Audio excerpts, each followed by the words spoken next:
Hello and welcome to yet another video. This is the third episode of the story, in which Naruto discovers a bracelet that allows him to wield the weapons and gear of legendary heroes while looking at the Forbidden Scroll. Naruto uses this power to become the ultimate ninja of the elemental nations. Please like and subscribe to show your support. Let's get the show started. The next morning, Naruto and his team stood among the other genins before a huge forest which was surrounded by a metal fence with signs that say, "Keep out, danger," etc. They could hear sounds of animals and other things never heard before. "So this is Area 44 aka Forest of Death," said Naruto looking at the forest with Tora sitting on his head. "It looks a bit scary," said Hinata standing close to Naruto, who placed a hand on her shoulder in order to calm her nerves. "I guess since the first phase was based on theory, then this phase has to be based on practical," said Sakura, checking on the contents in her ninja pouch. Then Anko appeared before them via body flicker with a sadistic grin which scared most of the genin around. "This is the second stage of the Chunin exams. I'd like to welcome you to the Forest of Death, and you'll soon find out exactly why it is called that.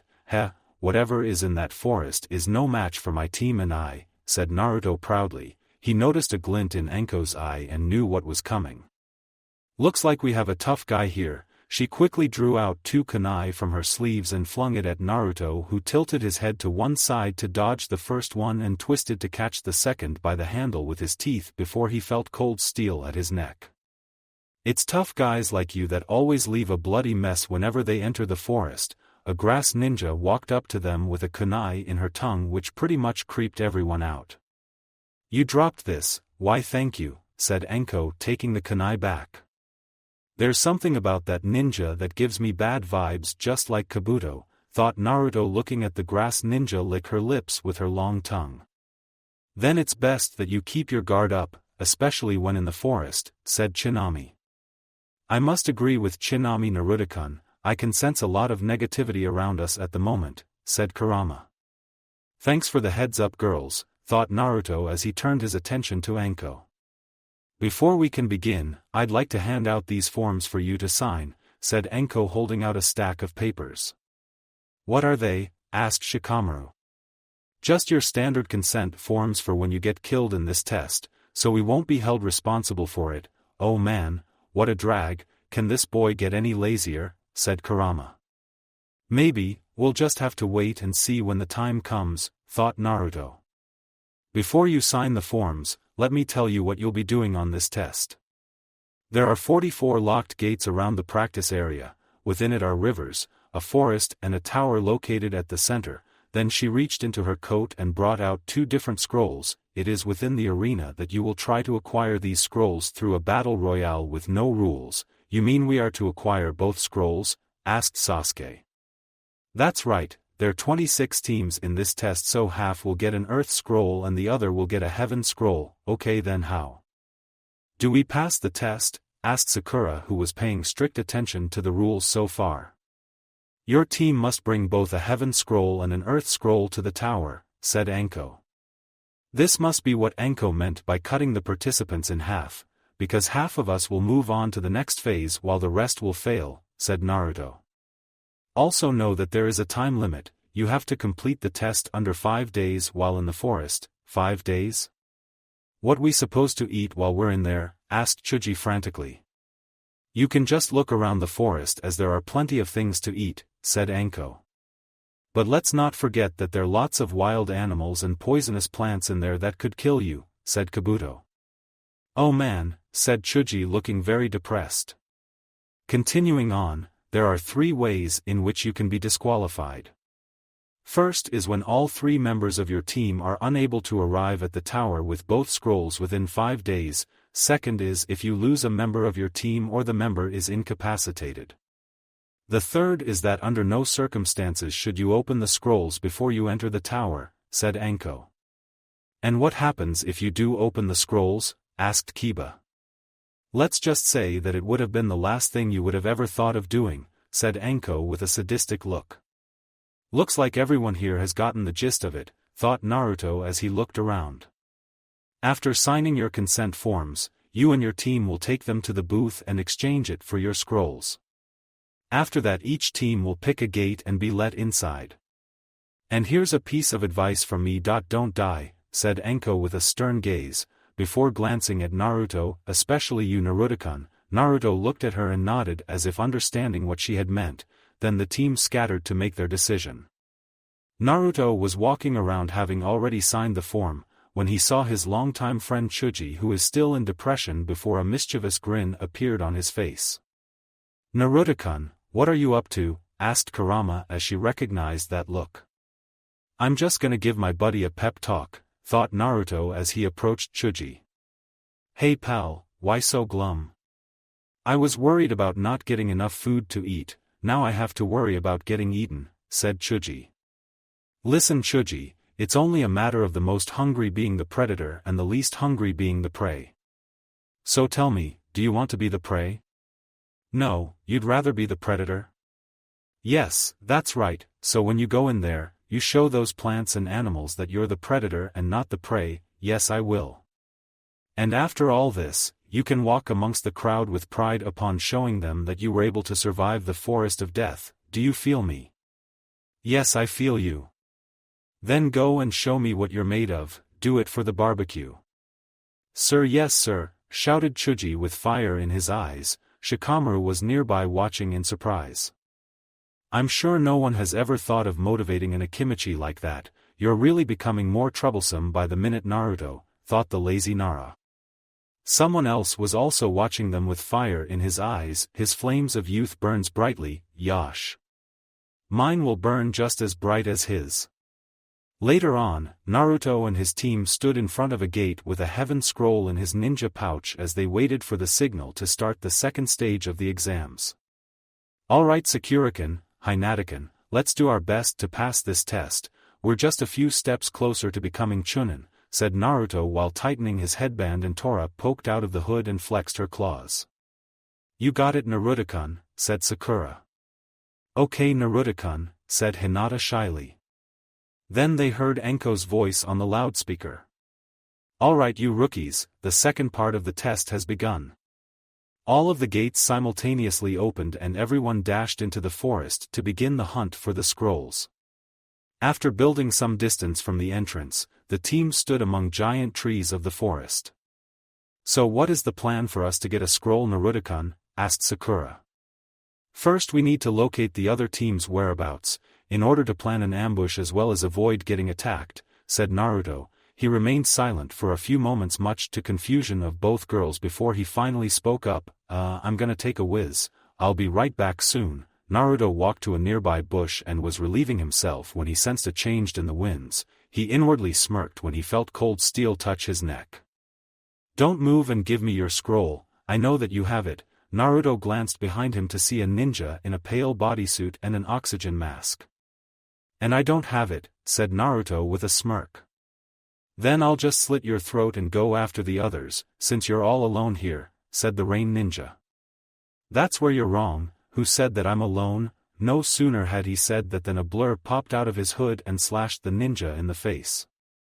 The ninja dropped his kunai to hold his face in pain, a chance that Naruto didn't waste as he performed a front flip and planted a kick under the chin which sent him reeling backwards. Tora, use clawed shockwave.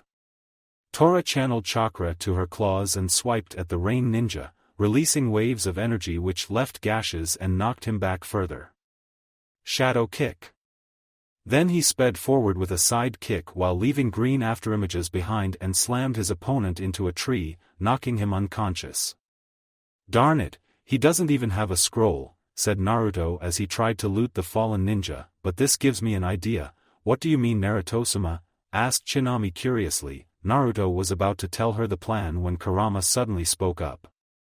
Naruto-kun, you must hurry back to Sakura and Hinata, they're being attacked by a giant snake. I'm on my way, Tora, let's go. Tora quickly hopped back into the hood as he dashed back to the others. Naruto burst through the bushes to see Sakura and Hinata avoiding the lunges of the snake and ran in to help them. Sakura-kun, Hinata-kun, move out of the way. I'll handle this snake. The girls complied as they jumped out of the way. the snake changed its targets and tried to chomp on him. Naruto waited at the very last minute before rolling backwards and charged at the reptile with Tsukiyotoshi drawn out of its sheath. Secret Arts, Nightglow, he performed an uppercut which summoned a pillar light which launched the snake's head high into the air. Secret Arts, Running/X3, then he proceeded to slash in midair left and right, leaving large gashes on the snake until he reached the head.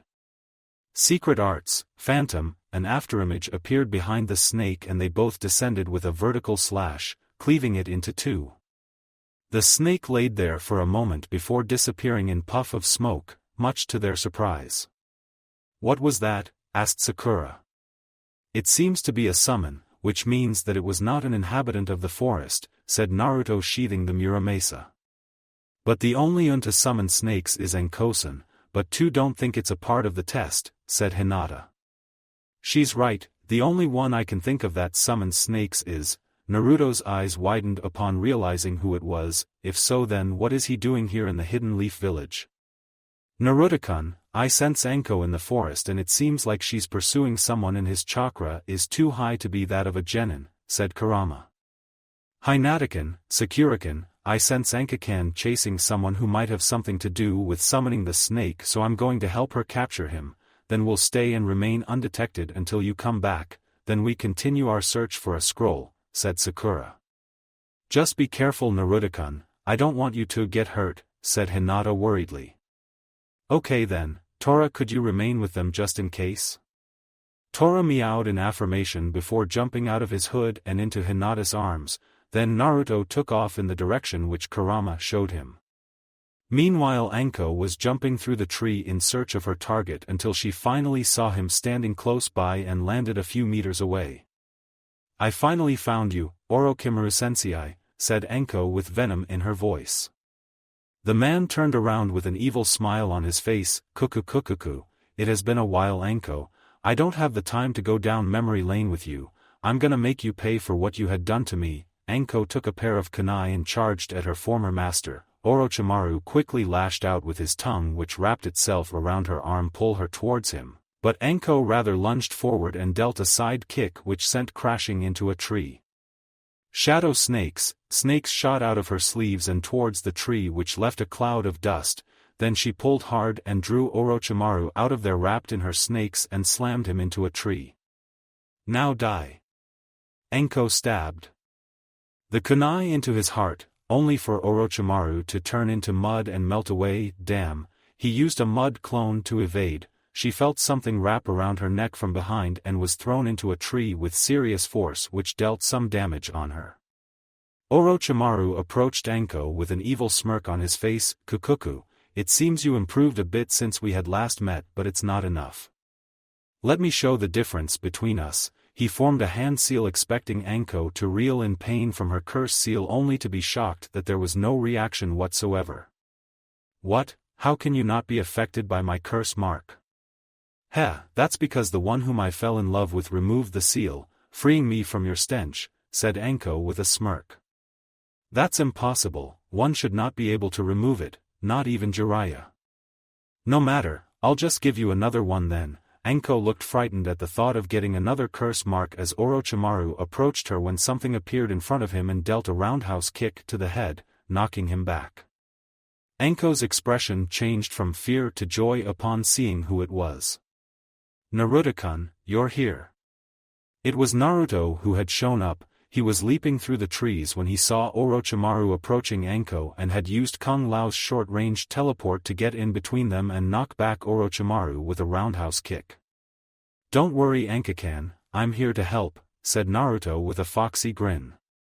"Kukukuku, why if it isn't Naruto Uzumaki, the Kyuubi Jinchuriki," said Orochimaru having recovered from the attack. "What can a brat like you do against a Sannin? You know what they say, two heads are better than one." Anko stood next to him after recovering from the attack, then Naruto channeled chakra to the bracelet, tag mode. Umbran climax, there was a bright glow which faded to reveal Anko holding a pair of blue-colored handguns with two more strapped to her heels. Several images about the weapons flowed into her mind as she took the bullet art stance and stood next to Naruto, who had drawn out Tsukiyatoshi and took the Oboro blade stance. Ready to tango, Naruto-kun? Naruto smirked at her. Let's dance, Anka-kan. The duo charged at the snake Sannin, who was stunned at what he had just seen. Where did Brat summon that weapon? I've never seen anything like it, thought Orochimaru. Music start. Metal Gear Rising: Revengeance. The Stains of Time. Anko reached him first and launched a high kick which was blocked by an arm, however the handgun shot a bullet which only grazed the cheek as he had tilted it just in time. Naruto caught up and slashed at the snake Sannin, who had pushed Anko away and turned to aim a punch at him. Naruto quickly used the butt cap of the blade's handle to block it, then he pushed the fist away and charged in. Shadow uppercut. He planted an elbow under Orochimaru's chin, launching both of them into the air while leaving behind green afterimages. Anko jumped after them. Naruto threw the Tsukiyatoshi into the air and grabbed her hand and swung her around before flinging towards Orochimaru as Anko planted a double kick on his stomach and blasted him away with 2 shots into a tree. You'd better take us seriously or you might end up like human Snake Wallet. Naruto smirked as they landed and he caught Tsukiyatoshi in the air. Then I'll just have to take you a little more seriously, said Orochimaru with a glare. He pulled back his sleeve to reveal a tattoo, then he bit his thumb and swiped his blood on it and placed his hand on the tree branch, summoning jutsu. There was a puff of smoke which faded to reveal him riding a giant snake. Now what will you do? Naruto and Anko jumped out of the way as the snake lunged at them. Orochimaru opened his mouth and swarm of snakes shot out towards Anko. She started to somersault in the air while shooting rapidly at the snakes, killing all of them before they could get any closer. Naruto sheathed Tsukiyatoshi and dashed towards to the tail while forming hand seals on the way. Wind style, Gale Claw. Wind gathered around his right hand to form a large claw which he stabbed into the snake. Then he ran up the body while trailing the claw up until he reached the head. He jumped away and stuck the trunk of a tree. A purple rune with Siddha character surrounded him as he took a stance. Ninpo, Art of the Piercing Void. A spherical orb crackling with purple energy formed in between his hands which he fired at the snake. It penetrated the body resulting in an explosion. The smoke cleared to reveal the remains, but the snake Sannin was nowhere to be seen. Damn, he must have used a mud clone again. Where did he go? Thought Naruto, looking around for his opponent. Naruto-kun, he's behind you. Anko was too late with her warning as Naruto was punched in the head and was bound by snakes. Now to deal with you, 5-pronged seal. Orochimaru's fingers lit up in violet flames, then he slammed it into Naruto's stomach. But the blonde puffed into smoke to reveal that it was a shadow clone. He didn't have time to be surprised as he got shot in the shoulders by Anko before turning around and started forming hand seals. Wind style, great breakthrough, then he launched a huge gust towards her. The technique almost reached her when Anko jumped into the air to reveal Naruto standing there speeding through a series of hand seals, fire style, fire dragon bullet, and released flames in shape of a dragon that consumed the wind and became even larger. The enhanced attack made contact, but when the flames died down, it was another mud clone. Music end. Damn, he's really a slippery snake, Anko growled in anger. Then they heard laughter and turned to see Orochimaru standing on another tree looking at Naruto with greed. That power of yours is really interesting. I wish to give a gift to you too like Sasuke-kun, but I can't afford to waste time around here, said Orochimaru. Anko's eyes widened upon what he had just said. Oh no, he must have placed a curse mark on the Uchiha. Sorry Hissy, but there's no way you're gonna get me, said Naruto. We shall see, however I'd advise not to cancel the exams or I might have to take drastic measures, said Orochimaru before sinking into the ground. Kachin, can you sense him? Asked Naruto. No Naruto-kun, but I sense negative chakra elsewhere as well as Sakura and Hinata being near it, said Kurama.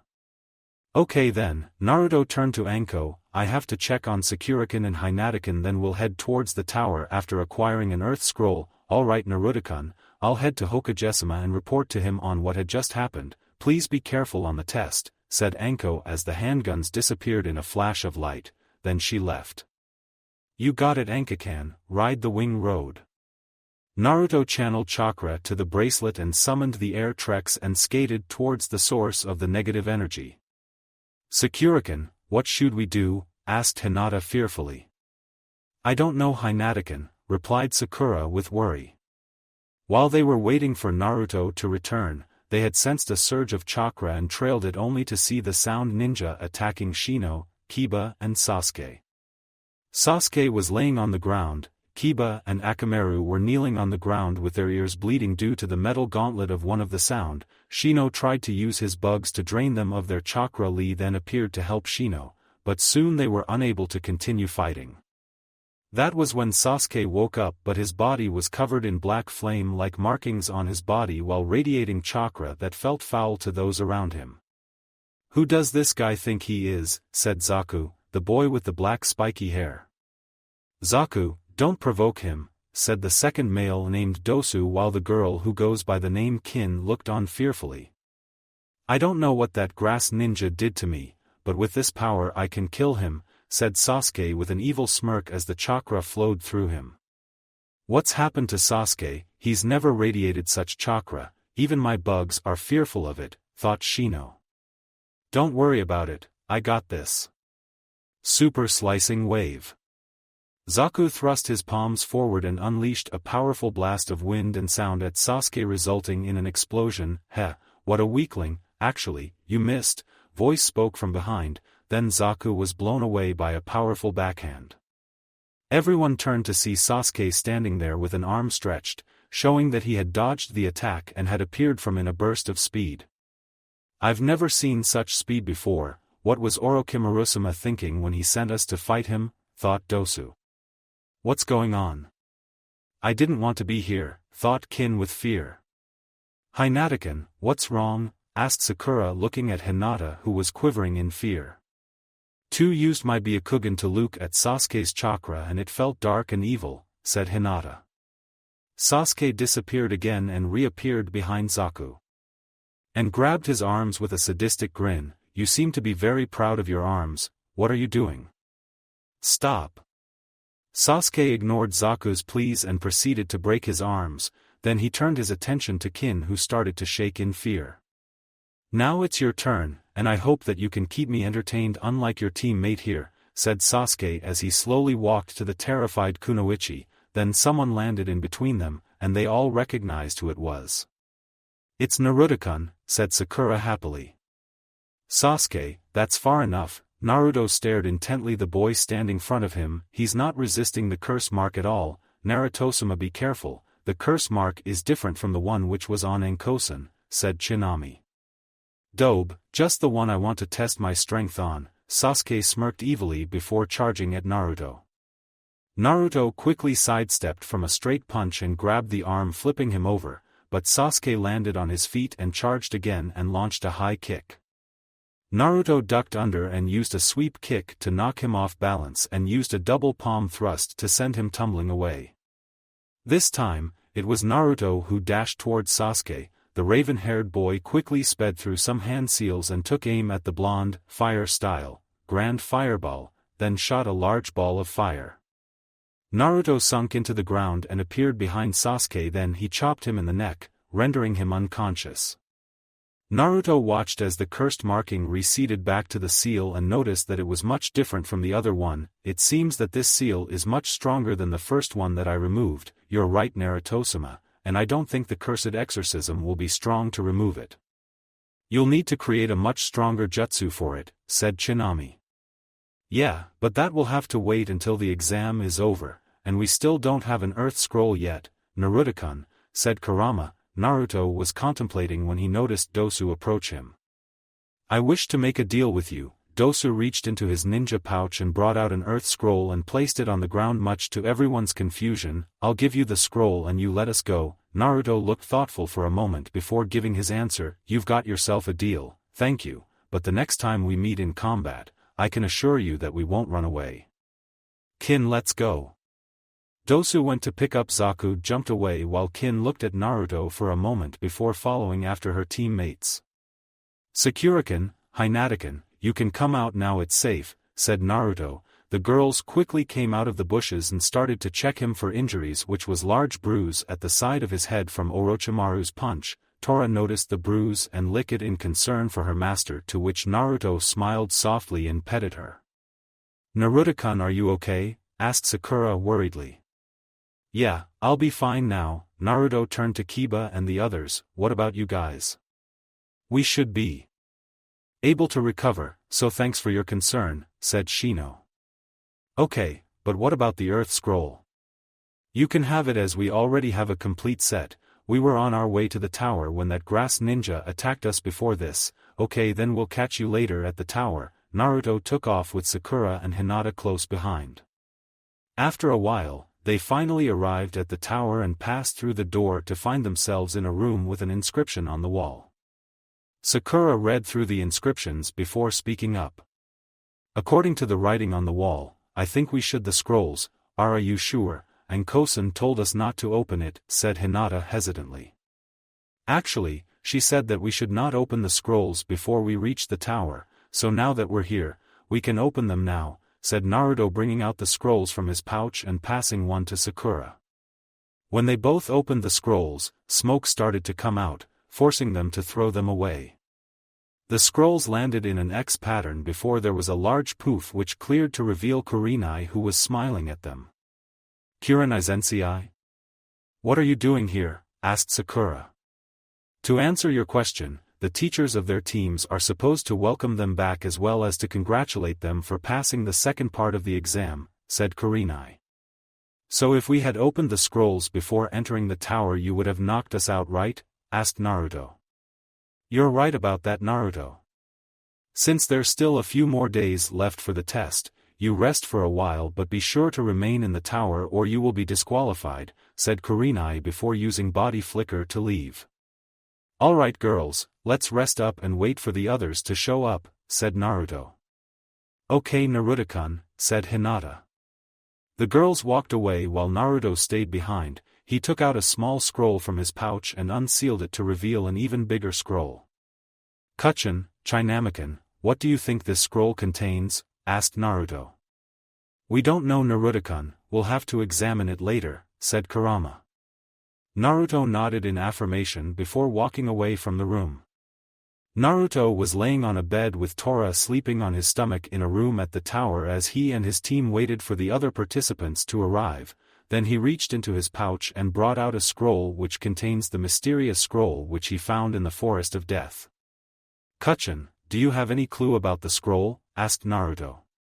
I have no idea, but it must be very special to have been hidden in a dangerous place like the Forest of Death, said Kurama, as she along with Tsunami were curious about the scroll as well. Flashback start. Naruto was skating towards the source of the surge when he felt something tugging at his mind as if calling out to him. Did you girls feel that too? Asked Naruto. We felt it as well, Naruto-kun. Maybe you should investigate the cause as it might be important, said Kurama.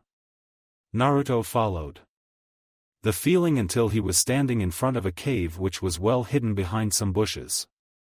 As he approached the entrance, he was blocked by a purple barrier with a slip of paper which had a seal drawn on it. Naruto studied the seal in front of him. By the looks of it, the seal is ancient and I can't seem to decipher it to figure out how to disable the barrier. You can use the Muramasa, it's capable of destroying barriers and this one is no different, said Tsunami. But what if it's supposed to keep something sealed inside that is harmful? You don't have to worry, Naruto-kun, I don't sense any evil inside the cave, so maybe a relic or something else was sealed inside, said Kurama.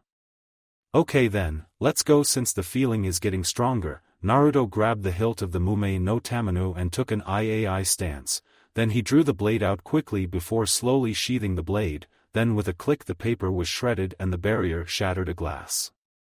Naruto entered the descending until he came across an underground lake. In the middle is a rock platform upon which a statue is sculptured. It is humanoid being sitting in a Seiza position with its hands at its chest. As he used water walking to cross the lake to get a closer look, the statue started to emit a white aura which floated towards Naruto and swirled around him a bit before returning to the statue was reabsorbed. What was that about? asked Naruto with caution and a bit of curiosity. Perhaps it's the statue's way of checking one's intentions for whatever it keeps, said Tsunami. Then I guess I pass then. There was a slight rumble as the hands of the statue slowly lowered and held out a large scroll before him as if gesturing for him to take it. Naruto cautiously approached the scroll before taking it. He was about to open it to look at what it contains when there was a large explosion from outside the cave. Naruto-kun, we'll open the scroll later. You must hurry over there quickly, said Kurama. Okay, Kachin. Naruto re-equipped the air treks and zoomed out of the cave. Flashback end Naruto was snapped out of his thoughts when he heard a knock on the door. He went and opened the door to see Sakura and Hinata standing there. Naruto-kun, Hinata and I are going to the cafeteria to get something to eat and we wanted to see if you wanted to come with us, asked Sakura. Okay, just give me a moment to get ready, I'll be out soon, said Naruto. He went back to his bed and sealed the mystery scroll. Then he put on his hoodie jacket to which Tora jumped into the hoodie before walking back to the girls. Okay, let's go. When they entered the cafeteria, they saw that Shikamaru's team had arrived as Chuji was pigging out on the food at the moment. They walked over to greet the team. It looks like you were able to pass the test too, said Naruto. Yeah, it was a drag, but we were able to get the other scroll by setting up some traps which Ino used her mind transfer jutsu to possess one of the opposing team and lure them to it, said Shikamaru with a shrug of his shoulders. It just goes to show how good we are, said Ino with pride. Chuji didn't answer as he was still eating. What's up with Chuji? I know that he likes to eat but it looks as if he hadn't eaten in a while, asked Sakura. That's because when we entered the forest and were foraging for food, some of the wild beasts came to attack us but they quickly turned tail and ran when Chuji stared at them intently as if he was going to eat them. I don't know whether to thank Naruto or blame him for that pep talk of his, said Shikamaru. Yikes, seems like my pep talk worked too well, thought Naruto. It's true, your ability to motivate someone can be very scary sometimes, Naruto-kun, said Kurama. Naruto's ability to motivate could even convince someone to jump off the Hokage monument while believing it's a good thing. Later on the 5-day time limit was up, signaling that the second phase of the exams was over. Naruto and the others stood in an arena, along with Sasuke's, Tenten's, Gaia's and Kabuto's team. Naruto noticed the Sound team were standing with them as well as Zaku was glaring intently at Sasuke and the girl was looking sad, which confused him. Why does she look so sad? It's as if she never wanted to be here, thought Naruto. Then he turned his attention to the front where he saw Hiruzen standing before them with the Jounin standing behind except Anko who was standing next to him. Meanwhile, Anko as well as the other Jounins was looking at the Genin team standing before them with interest. I'd like to congratulate you all for passing the second phase of the exam, said Anko. She smiled inwardly upon seeing Naruto among them. 21 out of 78 were able to pass. I was expecting less than that. But I'm glad that Naruto-kun and the others were able to pass. Looks like you team was able to pass Kakashi. The next round will be based on ability and there's no way that they'll stand a chance against my team, said Guy with a smile. Sorry Guy, did you say something? Kakashi replied with a dull look. Guy's jaw dropped before turning away with fire in his eyes. Alright Kakashi, you win this round, but boy it really burns me up with you acting so cool. Looks like they made it but I'll have to seal the cursed seal away, thought Kakashi as he looked at Sasuke grabbing the side of his neck. So Naruto, Hinata and Sakura were able to pass the second part of the exam. I hope that they go all the way and become Chunin, thought Kurenai happily. The Jounin from the Sound Village smirked upon seeing Sasuke a part of his neck tightly. Kukukuku, that's right Sasuke, soon that body of yours will soon be mine. Then he turned to glare at Naruto. I'll find out more about you and that bracelet. Then Hiruzen stepped forward to speak to the remaining participants. Before we move on to the third phase of the exam, I need to tell you about the true purpose of the exam itself. Naruto quirked an eyebrow in confusion. You mean that there's more to the exam than just becoming Chunin? It may seem like so, Naruto-sama. Let's listen to what he has to say, said Tsunami. At face value, the exams are held in different villages every year to raise the abilities of the shinobi and also as a sign of friendship. However, they actually represent battles between allied nations. What does he mean by that? Asked Sakura. In the early years, neighboring nations that were currently allied with were always constantly in battle with each other. So as to avoid wasting military power meaninglessly, each of the nations picked their own champions to go into battle on behalf of their countries. This was how the Chunin exams was created. So there's more to this than just becoming Chunin, right? Asked Shikamaru. That's right, the exams also allow the shinobi to carry the pride their nations on their backs and go up against other ninjas for their very lives, so he means that, whatever we do outside our nation will tell the others what kind of nation that we come from, thought Naruto. Many leaders and people of prominence come to these exams to see these exams as guests as well as seek out shinobi with great potential to work for them. It also tells them the level of strength that each nation is developing. In other words, the stronger the country the more jobs it receives, but the weaker the country, the lesser it receives. In a way, since we get paid for missions, some of the money goes to the development of the village, which makes a lot of sense. But then why do we fight since it's for friendship? Asked Tenten. The strength of the nation is based on the strength of the village, which in turn depends on the strength of the shinobi. It is a custom of where the balance is kept in check by fighting and dying, and that is friendship in the world of shinobi. The third phase of the exam is a fight with the pride of the village and your own dream at stake.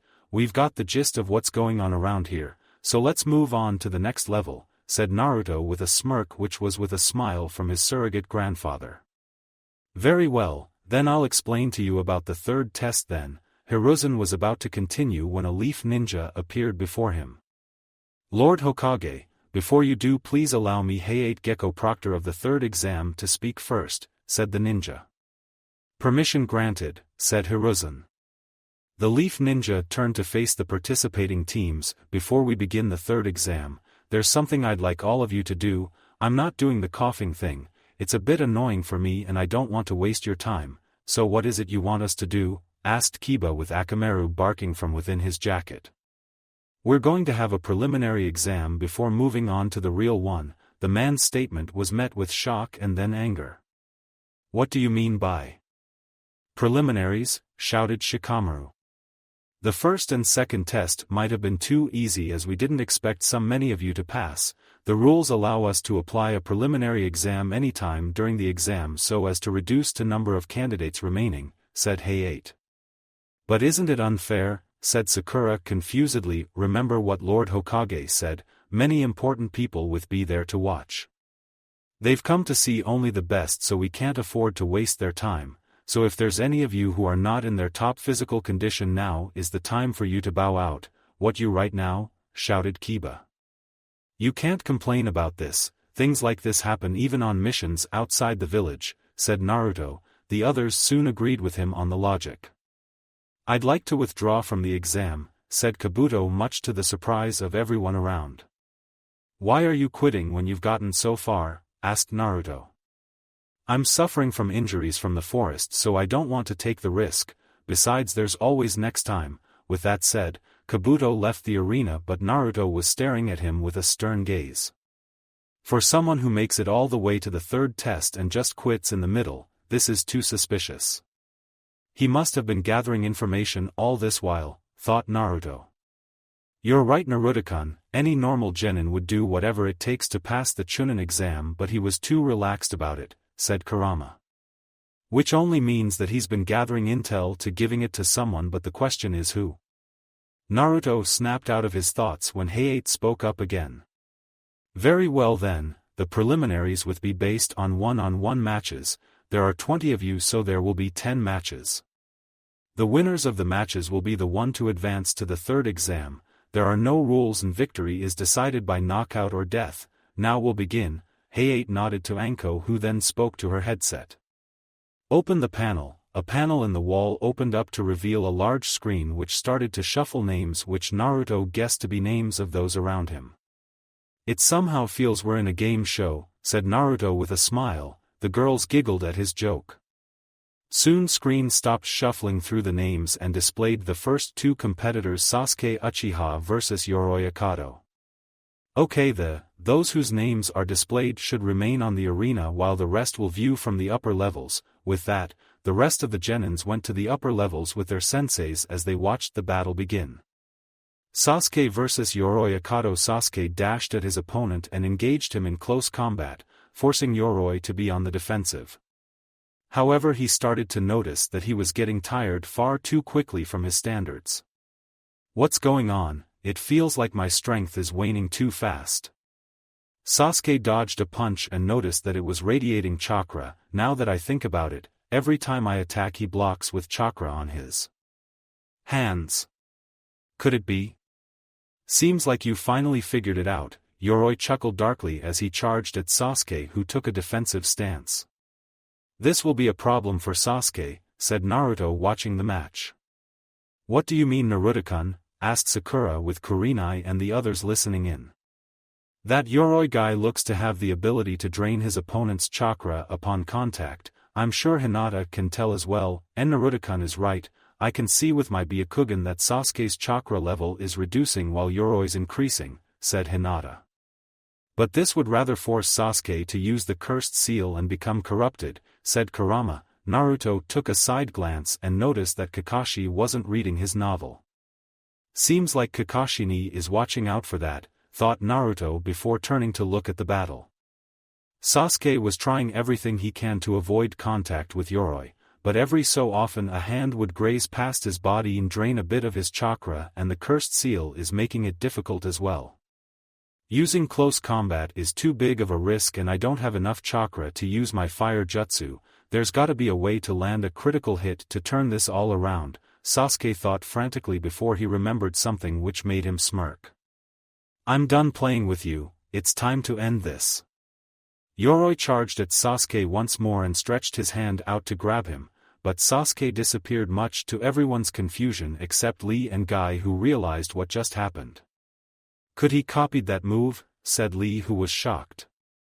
What do you mean? Asked Naruto curiously. Before the exam started I challenged Sasuke to a battle and had used a move called the Dancing Leaf Shadow to launch him into the air and appeared at his back. His Sharingan must have copied during the battle. Everyone turned to see Sasuke kick Yoroi into the air and appear at his back just like Lee described, but then the cursed seal acted up again and started to cover his body again. No. I won't let it take over me. Through sheer willpower, Sasuke forced the cursed seal to recede, then he proceeded to attack Yoroi. He grabbed him and twisted the body, then he started launching punches and kicks. When they fell to the ground, Sasuke finished up with a heel drop kick, Lion's Barrage. The attacks were enough to take Yoroi out of the match. Winner of the match, Sasuke Uchiha, said Hay-8 after checking up on Yoroi. To be able to copy my move, you're truly formidable, thought Lee. I knew Sasuke-kun would win, thought Ino with glee. Mother will soon have your blood, Uchiha, thought Gaia with a sadistic smile, causing Temari and Kankuro to shift away from her in fear. So that's the genius of this year, makes me wonder who is the strongest, Sasuke or Neji, thought Tenten before taking a glance at Naruto, but I wonder how strong you are, Naruto-kun? To be able to force back the cursed seal, no wonder why Orochimaru is after him, he has great potential. Naruto-kun told me that he couldn't remove the seal due to it being stronger than my own, thought Anko with worry. Kukukuku, you really interest me, Sasuke-kun, thought the disguised Orochimaru evilly. Kakashi then appeared behind Sasuke and carried him away with the body flicker technique. Kakashi must have gone to do something about the seal, thought Naruto. That may be true, but I doubt it would be much effective, said Kurama. Let's move on to the next match, said Hay-8. The screen shuffled again before stopping. Shino Aburame vs Zaku Abumi. Zaku entered the center area and everyone, especially Naruto's team, had both of his arms in slings as he waited for Shino to enter the area. How is he going to fight when he had his arms broken by Sasuke? Asked Sakura. We'll just have to wait and see when the match starts. However, I don't think he's going to win this match, said Naruto. What makes you say that, Naruto-kun? Asked Hinata. I can tell that Zaku is the type who always tries to overpower his opponents, not strategize, unlike Shino who plans ahead like a certain someone, said Naruto, taking a side glance at Shikamaru. The two ninjas looked at each other silently until Shino spoke up. It's best that you give up, otherwise you won't be able to recover. Like I need to listen to you, I can beat you with even one arm. Zaku charged at Shino and lashed out with a haymaker punch which was blocked and held at place. Even if you had used both of your arms, you still wouldn't beat me, oh yeah? Well, try this. Zaku aimed the hole in his palm at Shino's head and fired a blast of wind at him, sending the leaf shinobi tumbling away from him. Heh, that will teach not to look down on me. Shino slowly got back up and stared at Zaku, then tiny insects started crawling out of his coat and across his face, which frightened the sound ninja a bit. What is that? Asked Sakura, who was a bit creeped out from watching. Shino is from a clan where the members serve as a hive for parasitic insects which devour chakra.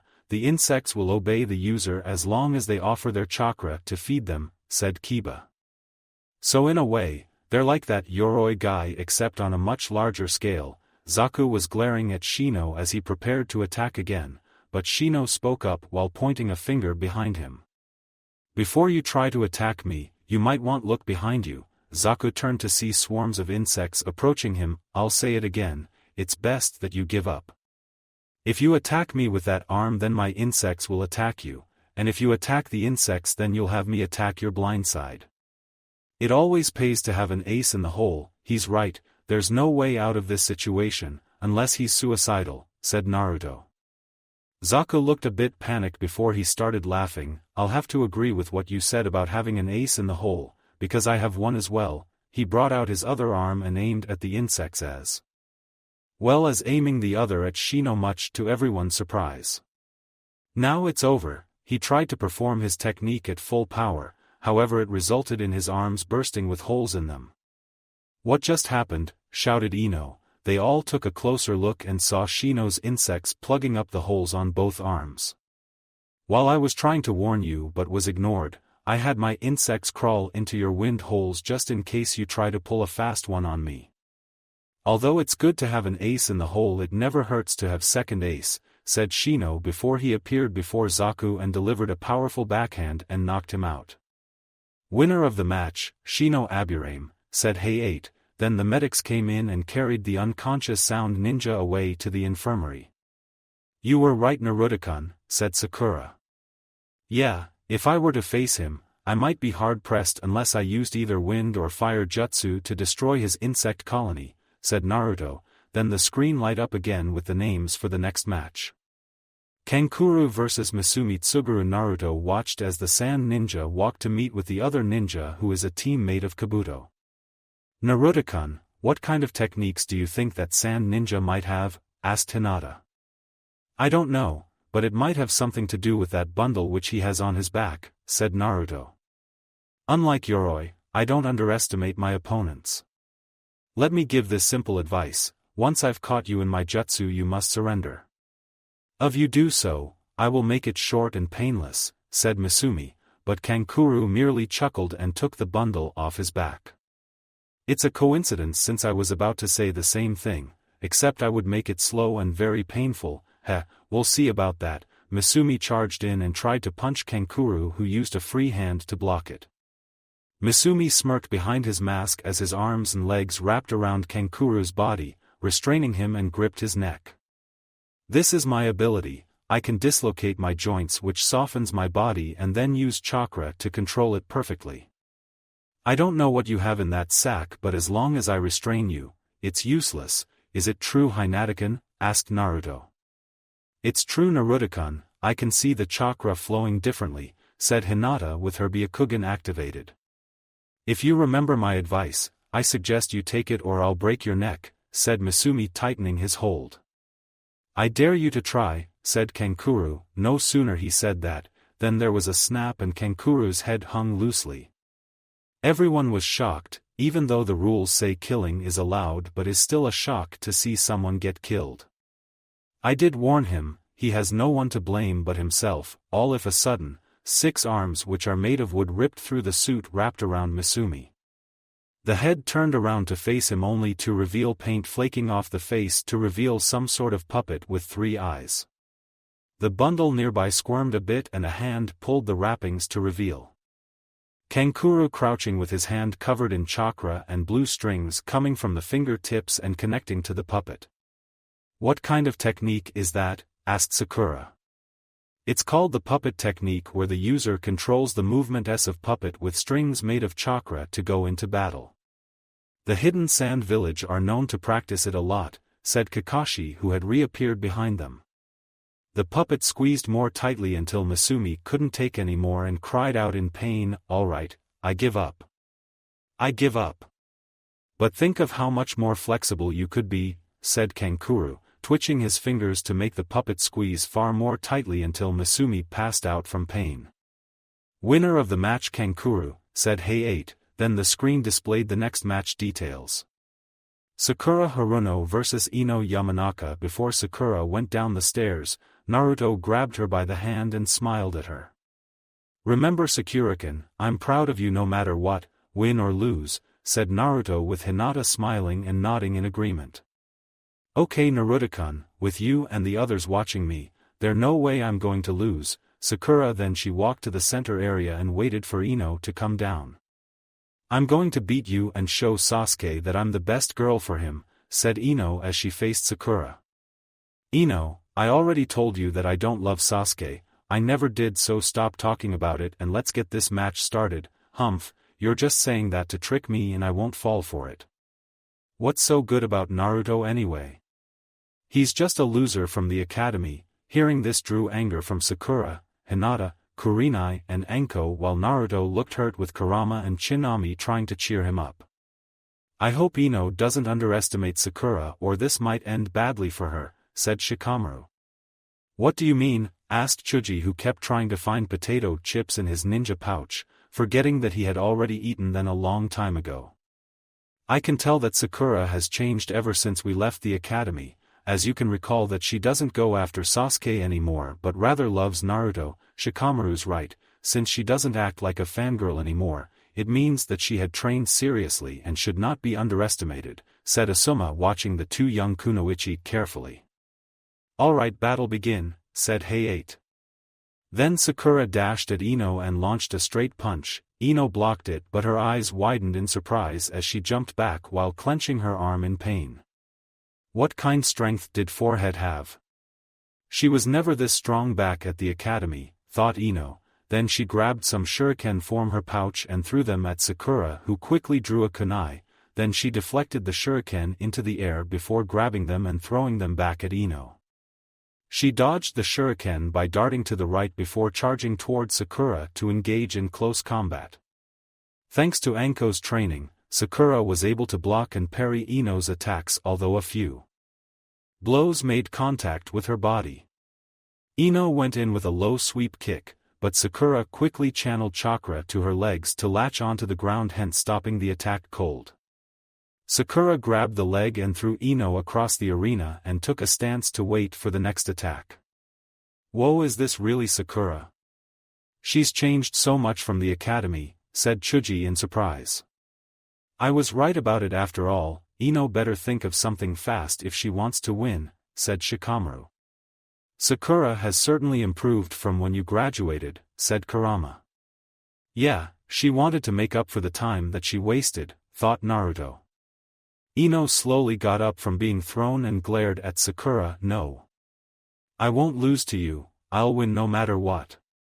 Ino drew a kunai and used it to cut her hair and threw it across the arena, much to everyone's shock. "Has Ino lost her mind?" shouted Shikamaru, while Chuji didn't know what to say. The same could be said for Naruto and his tenants. "I don't know why you cut your, but I plan on losing." Sakura started to approach her but realized that she couldn't move her legs and looked down to see some sort of rope wrapped around her legs and was coated with chakra.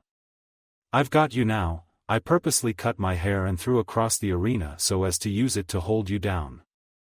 This way, I wouldn't be able to miss with my next jutsu," said Ino as she performed special hand sign. "Oh no, she plans to use her clan's jutsu to take over my body and I can't move," thought Sakura frantically. "It's over, mind transfer jutsu." Sakura quickly threw out a kunai with a flash tag wrapped on it which messed with Ino's aim, causing it to hit a different target, which was Naruto. Ino opened her eyes to find herself in a forest with a giant tree before her and a lake nearby. "Where am I? This couldn't be Sakura's mind," said Ino looking around the place. "It looks like we have an uninvited guest here," said feminine voice from behind. "It may seem so," said another feminine voice. Ino turned around to see two women staring at her. The first one wore a crimson-red kimono and had tied her deep orange hair into a ponytail. What was most noticeable were the fox ears on her head and the 9 tails behind. The second wore a pure white robe with sandals and had long white hair reaching all the way to her waist. "Who are you?" "Those tails. You're the Kyuubi." "But I thought the 4th Hokage killed you," shouted Ino in fear. "Yes, I am the Kyuubi. The 4th couldn't kill me, so he sealed me away into a young child," said Kurama, although she was inwardly angry with the girl for look down on Naruto. "Who is the child the 4th sealed you away in?" Ino asked while trying not to panic.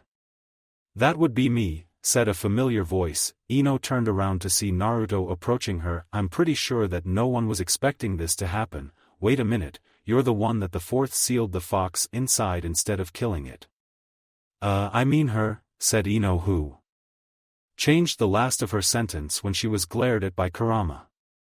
"Yes, but I wish for you to keep quiet about it. I'll explain everything to you after the preliminaries are over." "But why?"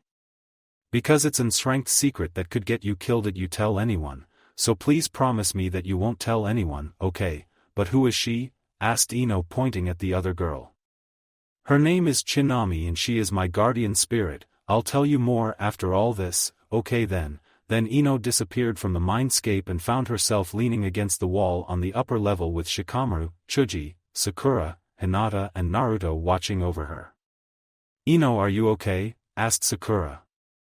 "I'm fine, but what happened?" said Ino. "Well, you missed with your jutsu, so I was judged the winner." "Okay then, I'm fine now, so let's go and watch the other matches." Everyone went back to watch the screen shuffling through the remaining name. Ino was taking glances at Naruto with curiosity. "What happened to you, Naruto, to end up having the fox sealed into you, and why is it a secret? Could it relate why everyone glares at you?" thought Ino before turning her attention back to the screen. As they watched the screen go through the remaining names randomly, Naruto noticed that Ino kept glancing at him every once in a while. "Looks like you caught her interest now, Naruto-kun," said Kurama. "I know, I just hope that she doesn't hate me like the other villagers," thought Naruto worriedly when he heard Hinata call out to him. "Naruto-kun, I've noticed that Ino kept looking at you. Did something happen between the two of you?" "Yeah, I also noticed too," said Sakura, walking up to them. During her match with Sakura, Ino's jutsu ended up sending her into my mindscape where she met Kurama and Chinami. Hinata and Sakura let out a gasp but let Naruto continue talking. "I told her to not tell anyone and that I'll explain everything to her. I can only hope that she doesn't hate me. Don't worry, Naruto-kun. I know Ino and she's not like that. I'll also be there to explain everything," said Sakura, holding his hand as a way of reassuring him, with Hinata shyly doing the same with his other hand. "And don't forget about us, Naruto-kun," said Kurama. "Indeed, we're always there for you," said Chinami. "Thanks girls, I really appreciate it," said Naruto with genuine smile, something people rarely get to see aside from those whom he considers precious to him. The screen stopped shuffling and displayed the names for the next match. "Tenten vs Temari." "Oh, so Tenten's going to battle," said Naruto with a smile. "You know her, Naruto-kun?" asked Sakura curiously. "Yes, I met her one day when I was training before the wave mission. She saw me wielding my Muramasa and offered to spar with me. I've to tell you, she's highly proficient with any weapon that she carries. Whoa, makes me glad that I wasn't matched up with her." "You're right about that, especially since she graduated before us, so she has some experience under her belt." The two kunoichi faced each other in the arena and Tenten immediately jumped back as the proctor signaled the start of the match. "What's the matter? Do you want me to make the first move? Then that will be a big mistake, 'cause my first move will be the last move you'll ever see. Tell you what, I give you the first move, so show me what you got, Temari taunted while pointing a thumb at herself. Fine then, just keep in mind that you asked for it, then jumped into the air and flung a handful of shuriken at her opponent with pinpoint accuracy. Then there was a flicker of movement which was from the sand kunoichi as the shuriken landed just a few meters to her, much to everyone's surprise, especially Tenten and her teammates. How could I have missed? There's no way. How's this possible? Tenten has never misses her target no matter where her opponent may be. Something must have made her miss, said Guy. Gazensei is right, but could have made her miss when we didn't see the sand ninja do anything, said Lee. Naruto was carefully observing the sand kunoichi. He had noticed the flicker of movement and then felt something else which was familiar to him. If what I sensed is right, then I'm afraid that it won't end well for Tenten. Come on, is that all you got? 'Cause I'm getting bored here, said Temari with a smirk. I have to calm down, there must be a reason why I missed, but what? Thought Tenten as she looked carefully at Temari until she noticed the large metal folding fan strapped to her back. I'm sure it must have something to do with that fan that she's carrying. I think I'll try a different approach. Temari smirked as she looked at Tenten preparing to attack again. She must have figured out about my fan, but I don't think she knows everything about it. Tenten started off by running around Temari, before taking out a small scroll from her pouch. Then she leapt high into the air while spinning, unraveling the scroll to swirl around her. As she swiped a hand over seals on the scroll, a throwing weapon would appear as she grabbed and threw them at Temari. When the projectiles drew close to their target, there was another flicker of movement from the sand kunoichi and the weapons fell harmlessly to the floor as Tenten landed nearby and glared at her opponent with frustration. Darn it, just what does she have in that fan of hers, thought Tenten. Then she noticed that Temari had her fan half open to reveal a purple moon. If you must know, this is the first moon. If you see all three moons, then this match is over for you, said Temari. Temari is just playing around with that leaf ninja, she should hurry it up and finish it already, said Kankuro. Gaia remained silent as she was uninterested in her sister's match. Don't listen to her, Tenten. Maintain focus and you'll surely find a way to beat her, shouted Lee and Guy, nodding sagely before doing in good Guy pose. Naruto was watching the match attentively as Temari was confirming his theory bit by bit and began to worry for Tenten. Unless she has a trump card that she's keeping back, I don't think she'll have a chance of winning, thought Naruto with his tenants agreeing with him. I didn't want to use this before the finals, but you gave me no over choice. Tenten reached into her pouch and pulled out two identical scrolls, although they looked different from the first one. She crouched low and positioned each scroll by her sides before performing a series of hand seals. She's planning on using that move, said Guy with surprise. Naruto quirked an eyebrow in curiosity at the techniques that she was about to perform. From the way they're talking, it sounds like Tenten is about to use one of her strongest moves, said Kurama. It seems like so Kachin, let's see if it will work, thought Naruto as they continued to watch. Rising twin dragons, there is a large plume of smoke and then two dragons shot of it into the air, then they swirled around each other in a form of a dance before disappearing to reveal the two scrolls. Tenten leapt high into the air while in the middle of the scrolls, then she proceeded to unseal throwing weapons and launch them at Temari at a much faster rate. Sorry, but that's your second strike, moon number 2. Temari opened her fan a bit more and swung at the projectiles, sending them clattering to the floor again. Who says I'm finished? Tenten jumped once more and moved her hands in a pulling motion and the weapons lifted themselves from the floor and into the air. Naruto noticed that there was a glint in the air and realized what's going on. She's using ninja wires to move them, said Naruto, with the others looking on in surprise.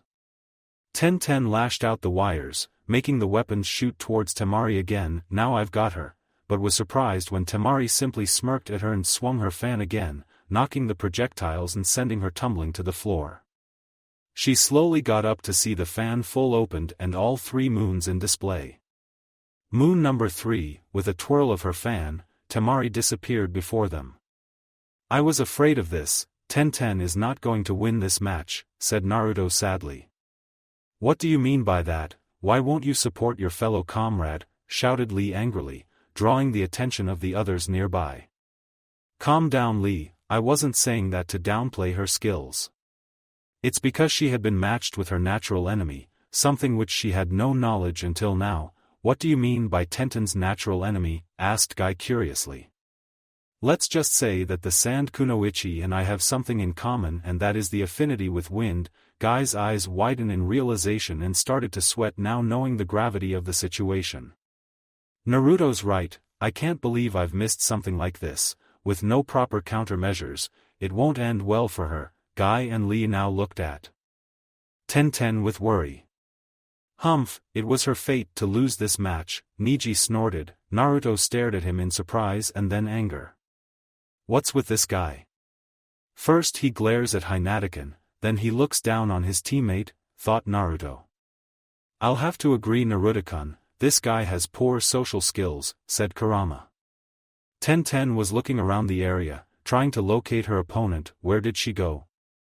She couldn't have just disappeared. If you're looking for me, then I'm up here. A voice came from above and Tenten looked up to see Temari gliding in the air on her fan while smirking at her. Then she jumped off the fan and caught it as it fell towards her. Now that you have had your fun, it's my turn to attack. Wind Scythe Jutsu.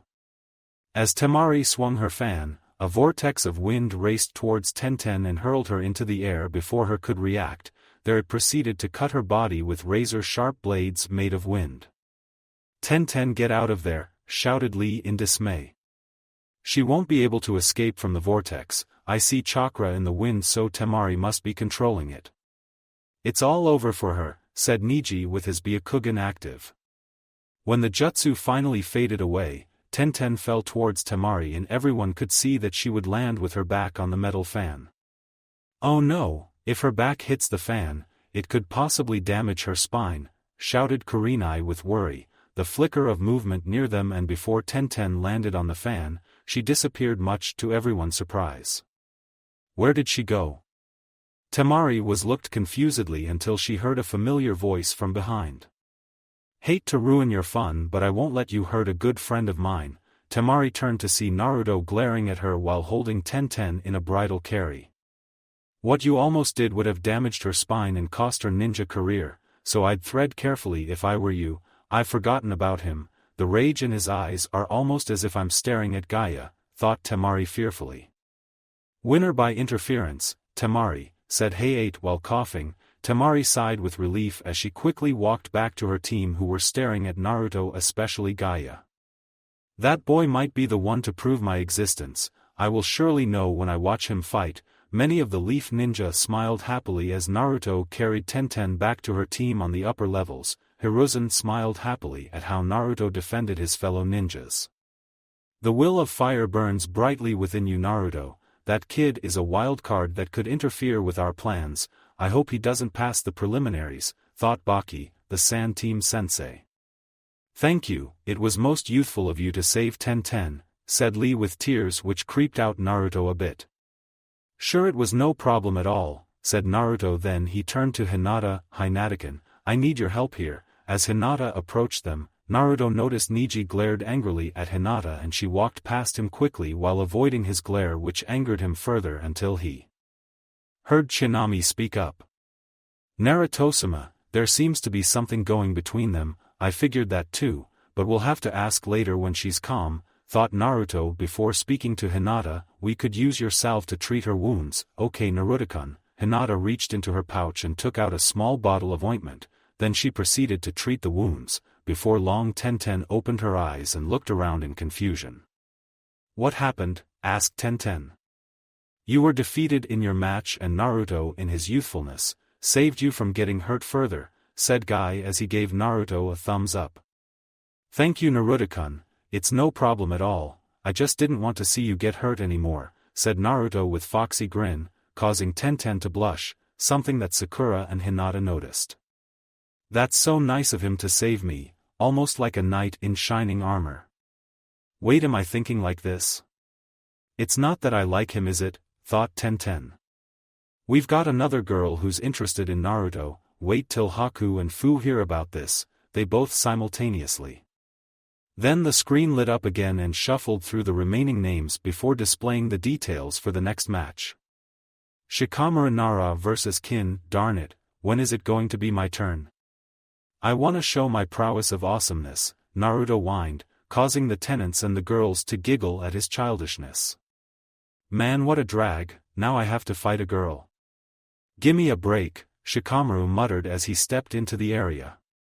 You'd better watch what you say, little man, or you might regret it, said Kin, glaring at the lazy Nara. Shikamaru had better be careful, these sound ninjas are not to be underestimated, said Naruto. I agree with you, Naruto-san, although I hadn't seen her attack us back at the forest, said Shino coming up next to him. That may be true, but if we know Shikamaru, he immediately create a plan once he has seen her techniques despite his lazy attitude. Meanwhile, Shikamaru was studying the kunoichi carefully as the proctor was about to signal the start of the match. I don't know what kind of techniques that she may have, since her other teammate didn't provide much intel from the battle with Shino, but I've got to keep a safe distance and keep an eye out. If the contestants are ready, the match begin, said Hayate before jumping back for the battle to begin. Kin launched a pair of senbon which Shikamaru ducked under for them to pin into the wall behind him. That's so obvious. The next thing that you'll do is throw another pair of senbon needles, only that one of them will not have a bell attached, in hopes that I'll avoid the one with the bell but I'll get hit by the one without the bell. How predictable, Shikamaru smirked at the girl, but Naruto frowned at the explanation. That may be true, but I get the feeling there's more to it than that, said Naruto. What do you mean, Naruto-kun? Asked Sakura curiously. I'm not sure, it's just a feeling I have. You may be onto something, Naruto-sama, but we'll continue to watch to be sure, said Tsunami. So you think that you've figured it all out? Kin kept throwing senbon at, but Shikamaru kept dodging them. Throw as much as you want, but I know what I have to avoid, especially the ones without the bells. But then he heard ringing from behind and turned to see the bells attached to the first pair of senbon still ringing. What the? But how? He took a closer look to see thin threads pulling on the bells. He sensed an attack and quickly moved, only to get hit in the arm by another pair of senbon needles. What just happened? Asked Ino. I don't know, but Shikamaru doesn't look so good, said Chuji. Shikamaru was trying to move, but he noticed that his body wasn't obeying his commands and that he was getting double visions when he looked at Kin. You might as well give up. My bells emit a special sound wave that passes through your ears and into the brain, resulting in paralysis and hallucination, said Kin with a smirk. Not only that, but it's also messing with his other senses, Naruto-kun, said Kurama. If Shikamaru already has a plan set up, he'd better execute it soon, said Naruto. Shikamaru covered his ears in an attempt to block out the sound, but Kin laughed at him. It's no use, it has already taken effect, so all that's left is to finish you off. Kin prepared to throw another pair of senbon, but then she realized that she couldn't move and noticed that Shikamaru was smirking at her. Why can't I move? What did you do? All I can say is that my plan succeeded, said Shikamaru. What plan? What are you talking about? Haven't you noticed something strange about the thread that you're holding, that it's casting a shadow when it's too thin to do so? Kin looked at her and saw the shadows below the threads and was shocked, and it started to distort and spread until it revealed that it was connected to Shikamaru's shadow. This is a jutsu from my clan, the Shadow Possession Jutsu. It enables me to manipulate my shadow to stretch to a certain distance, and when it connects with the shadow of my target, they will be forced to imitate my movements. I get it now. Shikamaru figured that Kin would have seen the shadow and avoid it by instinct, so he stretched it along the line of the thread while taking a beating in order to distract her, said Naruto. Wow, that's pretty smart of him, but I've never seen him like that back at the academy, said Sakura. Shikamaru may be smart, but he's a Nara through and through, as they have a severe lack of motivation to do anything unless there's a good enough reason. I'm pretty sure that he didn't want to participate in the exams if he wasn't forced to do so. Meanwhile, Kin was smirking at Shikamaru. According to what you said, all that we'll be doing is mirror each other's moves, so what do you get from this? Actually, this is where things start to get interesting. Shikamaru reached into his kunai pouch and took a shuriken, forcing Kin to do the same thing. Have you lost your mind? If you throw that shuriken at me, you'll end up hurting yourself. Which sounds like a fun game. Let's find out who's the winner of it. You must be bluffing. Game on. They both threw the shuriken at the same time. As the projectiles drew close, Shikamaru bent backwards to avoid it, with Kin doing the same thing, although she was more willing. I knew that he was bluffing, but then she smacked her head into the wall hard and lost consciousness. Shikamaru flipped back to his feet with a smirk on his face. One of the basic lessons is that a ninja must always be aware of their surroundings. Too bad she was too distracted and ended up with a headache. Chuji and Ino cheered for his victory while Naruto and the others looked impressed. Then the screen lit up again and shuffled through the names before finally displaying the next competitors: Naruto Uzumaki vs Kiba Inuzuka.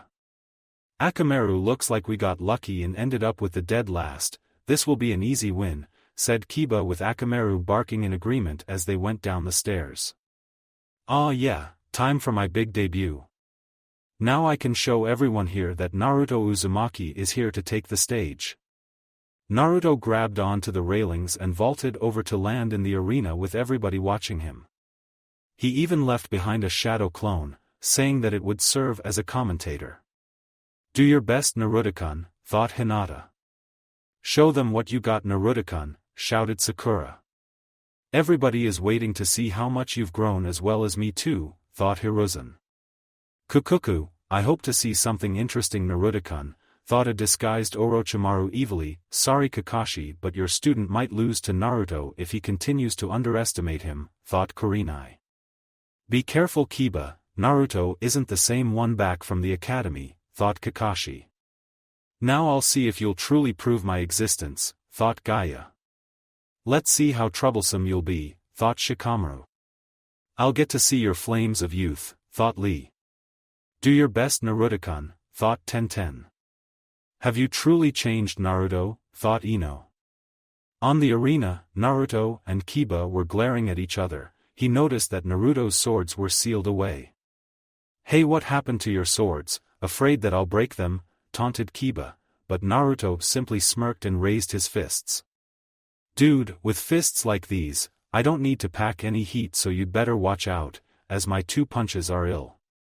1, 2, 1, 2, Naruto was throwing some punches quickly. You're just mouthing off, you're still the dead last from the academy, and I'll show you just how weak you are. Then show me. You may be talking big now, but you'll be crying like a puppy when I flatter you. We'll see about that. If the contestants are ready, then battle begin, said Hayate.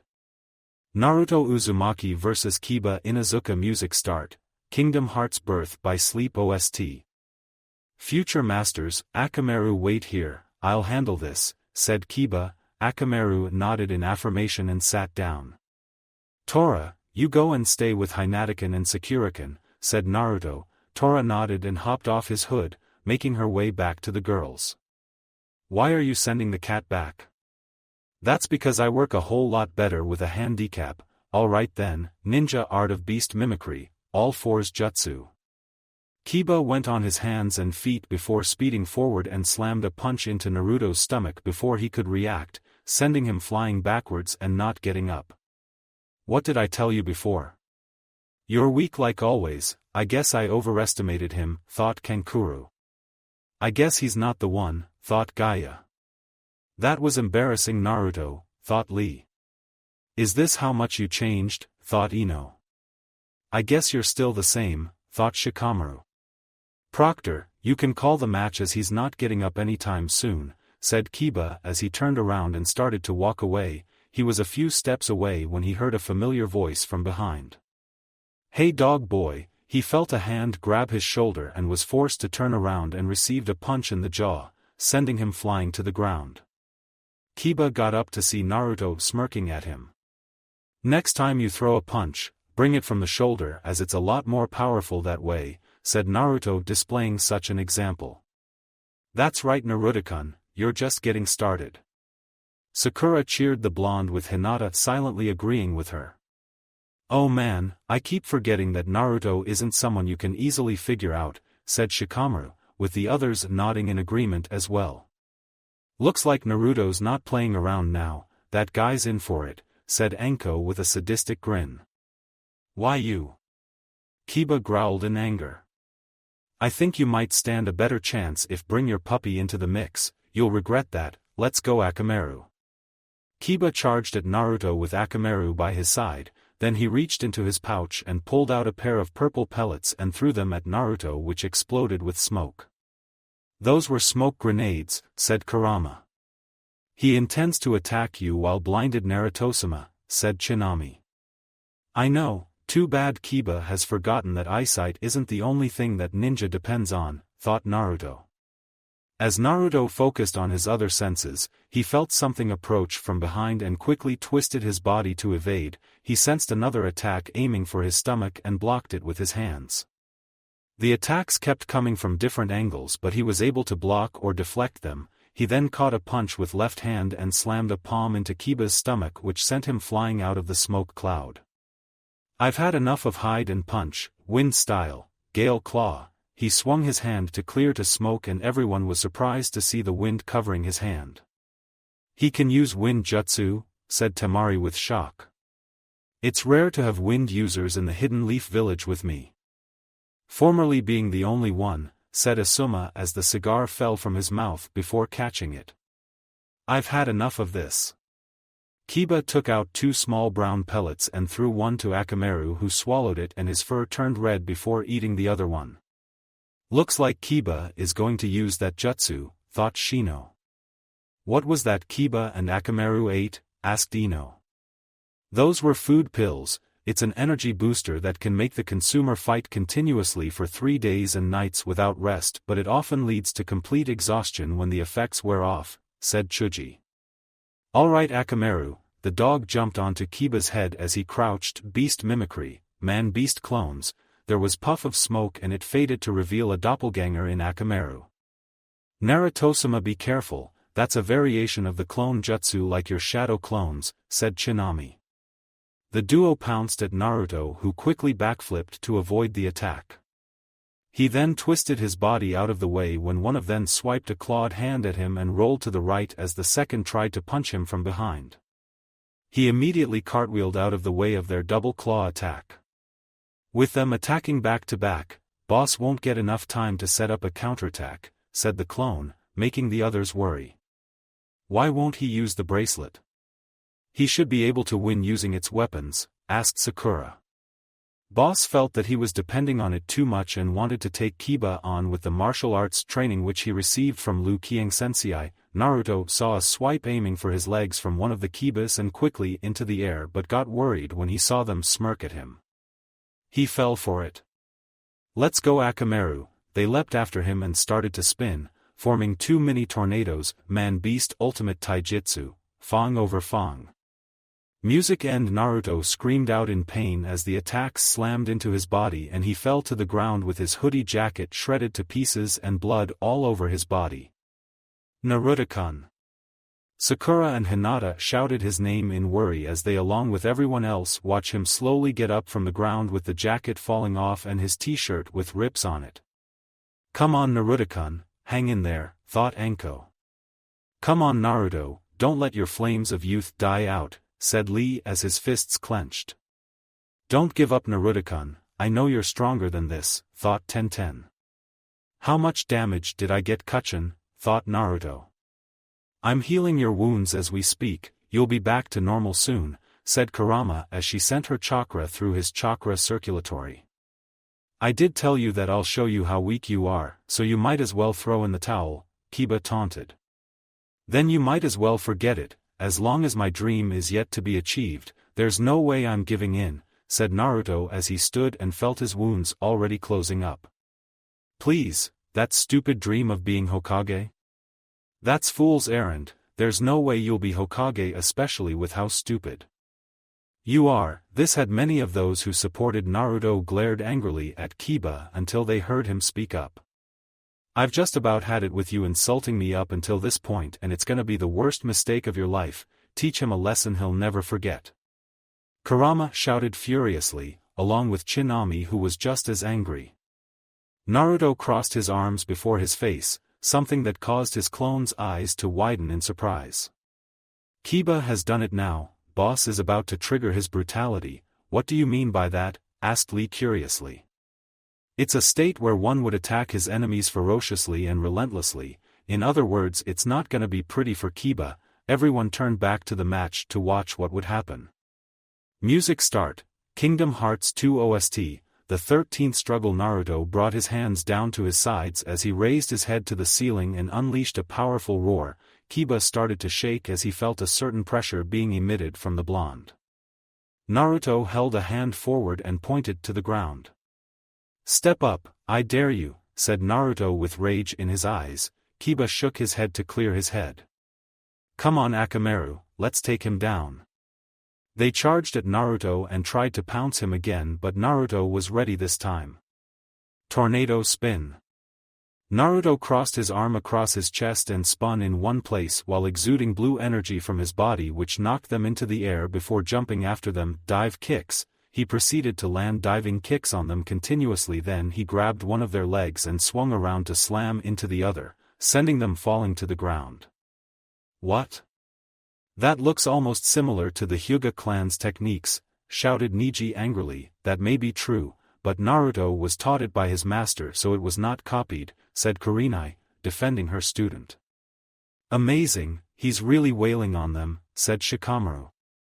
And he's just getting started, said the clone with a smirk. The Kibas charged in again and threw another pair of smoke grenades at Naruto. Fong over Fong, they spun into mini tornadoes again and attacked him. That won't work the second time even when you change it. Wind style, typhoon dance. Naruto started to spin rapidly while hovering in midair with the wind revolving around him. It blew away the smoke and forcefully dragged the Kibas into the current. Drawing power from the spin, Naruto dealt a powerful roundhouse kick which sent the Kibas flying away. One slammed into a wall, puffed into smoke to reveal an unconscious Akamaru, while the other tumbled to the floor before recovering. Akamaru. Damn you. Kiba rushed in angrily and started attacking with punches and kicks, with Naruto blocking them before landing an uppercut below the chin. Kakombo breaker, shouted the clone. Then Naruto launched a barrage of punches and kicks of his own until knocking him away with a double palm thrust. Kiba slowly got up but was stumbling around while stunned. Finish him. I get the feeling that Kiba's in for a world of hurt, said Chuji, shivering a bit when he heard the clone say those words. Shadow Clone Jutsu. Naruto summoned 4 clones, then he went on his hands and legs with his right leg stretched out and glowing, and the clones dashed out in different directions. The first clone dashed forward and punched Kiba in the face, causing him to stumble. The second clone came from behind with a slide kick to knock him off his feet. The third clone dashed in from the left and used a rising kick to launch him into the air, while the original leapt into the air with his right leg glowing more brightly. The final clone appeared under Kiba while performing a handstand and dealt a double kick to send him higher. Uzumaki Barrage EX. Naruto slammed a powerful heel drop kick and they both descended towards the ground, resulting in a small crater, and Kiba laid there unmoving. Here's little tip from me. Next time try blocking with you fists instead of your face and quit being a dog that can't learn new tricks, said Naruto before looking. Sakura and Hinata gave them a foxy grin, making them blush, which made Tenten and Ino glare at them with jealously. Winner of the match, Naruto Uzumaki, said Hayate. Yosha. Your youth burns brightly, I'll make sure that mine burns just as brightly, shouted Lee with fire in his eyes. Wow. Whoever thought that Naruto would be this strong, said Shikamaru with surprise. What a major upset, said Chuji. Amazing, I never thought that Naruto would be so strong and cool, thought Ino. I was hoping that you would use your weapons, but this works too, thought Tenten. You've really come a long way, Naruto, thought Hiruzen happily. Kukukuku, you've really caught my interest, Naruto-kun, thought Orochimaru evilly. Although I should be sad about Kiba's loss, but well done Otuto, thought Kakashi with an eye smile. That's my Naruto-kun, thought Enko giddily. He is the one who will prove my existence. I can't wait to taste your blood, thought Gaia with a mad look in her eyes. I hope not to be anywhere near him when we commence with our plans, thought Kankuro. We might need to set up precautions for this kid, thought Baki nervously. When Naruto climbed to the upper levels, he was glomped by the girls and Tora climbed to his shoulder and rubbed against his cheeks before they applied bandages to some of the wounds that Kurama hadn't healed yet. After Kiba had been taken away by the medics, Hayate spoke up as the screen started to shuffle through the names again. Now then, let us proceed to the next match. Naruto was walking through the street towards the hospital after passing by the Namikaze compound to replace his clothes and told Haku and Fu of what had happened at the forest and decided to follow him to the hospital too, but they were rather frowning with what he had told them about what had happened during the rest of the preliminaries. I can't believe Niji would do that. To Hinata, his own cousin, said Haku angrily. He'd better not meet me, 'cause I'll make him pay for hurting Hinatakin, said Fu with Chome agreeing with her. Naruto clenched his fist in anger with Kurama and Shinami trying to calm him down as he thought back on what happened during the match between both Hyugas. Flashback start when the screen displayed the names for the next match. Hinata started to shake in fear and Naruto noticed Niji smirking with glee, but he was able to encourage her to fight with all she had. At the arena, Niji tried to talk her down but she ignored it and stood up to him much to his surprise and anger. The fight was a close one, with both combatants in a stalemate as Hinata was able to land several blows on the Hyuga prodigy, but then the tides turned when Niji struck Hinata's chakra points in her arms, disabling her ability to use her gentle fist and then started attacking her brutally to the point of striking her heart much to Naruto's horror. Hinata was struggling to her feet, refusing to give up the fight, which reminded Naruto of himself. Why don't you give up? Fate has decided that you won't win this match, the reason being that you're weak and helpless. Stop fighting against fate, said Niji with a stoic expression. You say fate has decided this and that I should not fight it, but the one fighting against fate is you. If you had accepted fate, then you wouldn't be fighting against fate of the main and side branches of the Hyuga clan, said Hinata while clutching her chest in pain. Hearing this made Niji fly into a rage and charge at Hinata with the intent to kill, much to the shock of the spectators around. But before he got any closer, he was held back by the Jounin. Niji, that's enough, you said that you wouldn't let clan matters cloud your judgment, said Guy. Why did you stop me? Is this special treatment for the main branch members? Asked Niji through gritted teeth. On the contrary, we stopped you to save your life, said Kakashi. What do you mean? He means that you should take a look at your chest and see what would have happened had you taken another step, said a cold voice that sent shivers down one's spine. Niji looked down to see a blade covered in green flames just a few inches from his chest and traced it to a hand which belonged to Naruto, who was glaring at him with barely controlled rage. Suddenly, he heard a thud and turned to see that Hinata had collapsed and quickly ran over to check on her with Sakura and Kurenai following him. Hinata, please be okay, said Naruto with anxiety in his voice. Naruto-kun, did I do good? Hinata whispered out. Yes, Hinataheim, you did great and I'm truly proud of you, said Naruto with a smile while holding her hands. Hinata smiled before she closed her eyes and lost consciousness. Then the medics came and carried her to the emergency room to be treated, with Naruto and Sakura watching on. Naruto-kun, will Hinata be okay? Asked Sakura worriedly. She will be fine, Sakura-kun, after all she's strong just like you, said Naruto placing a hand on her shoulder. Hey you, Naruto turned to glare at Niji. Kurama is trying to prevent her chakra from leaking out due to her rage at what the boy had done, and even Shinami was glaring at him. Why do you support a weakling like her? She was fated to always fail, or perhaps you support her sign you're also a weakling. Let me tell you this, once a loser always a loser. Naruto's eyes turned ice cold as his hand slowly reached for the hilt of Mume no Tamanu. If that is what you think, I might have to change that. He was about to dash forward and slash him across his chest, but someone stood in his path and it turned out to be Lee. Get out of my way. I may not know how you truly feel, but all fighting must be done in an official match. Someone through hard work, defeating a prodigy will definitely make for an exciting match, as I too wish to fight him. Although if you end up fighting Niji, then that is fine too, said Lee. Naruto still wanted to attack Neji but his tenant spoke up. "He has a point, Naruto-sama, you could get disqualified if you attack him," said Tsunami. "She's right, if we get him in a match then there will be no one to stop us from hurting him," said Kurama, who had finally calmed down after hearing what Lee said. Naruto took a deep breath to calm himself before speaking up. "All right Lee, you've convinced me. Now I really want to have a match with you. Of course, I too wish to fight you," said Lee with a good guy pose.